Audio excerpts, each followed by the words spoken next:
This is my part 2 programming roadmap, World of AI, Beyond Copilot and Agent, July 2025. This one is, I think we're at the end of the creation of new programming languages. There's really no point in creating a new programming language anymore. The primary reason programming languages exist is to make it easier for humans to write code.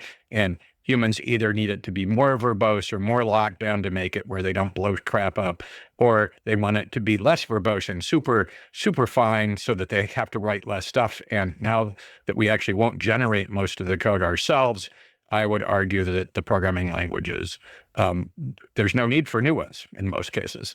And so the question is, what backing for that is. And one of them is, I'd say, LLMs are trained on existing code bases.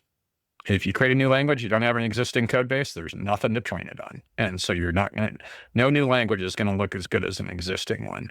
Some of them have monster code bases of good code.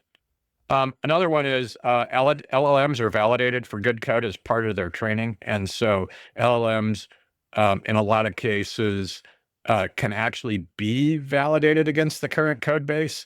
And if you don't have a big code base, you can't validate the LLM against it, right? Another thing is existing languages have a large pool of solutions and best practices. We've already worked through most of the hard problems in a lot of languages, or we don't use it for a certain class of problem. And that's fine. LLMs might be able to recommend the language that they use because there are different coding techniques for different things. And so this large pool of solutions and best practices can't be overcome by a new language.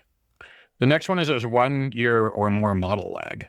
And what does that mean? That means there's no great even if you had a code base, in a general purpose model, it could be some period of time before that language would actually be in the model, right? So, and your personal code isn't going to be enough in a tiny language. So I think it's a combination of the models are trained on existing code bases. They're trained on good code bases that have been validated against. And there's a large pool of solutions and best practices. And then you have this lag. And the last thing, which I think is the biggest, is the current languages are really good enough. There are very few problems that we can't solve with the current languages. There are batch-oriented languages. There are UI-oriented languages. Unless there's a completely new domain out there, new programming languages are really about, an NIH, and I feel like we could do something a little better. So that's where I'm at, man. As far as I'm concerned, LLMs, I think, will still have human languages, but there's really not many It'll be a rare when we need to create a new one.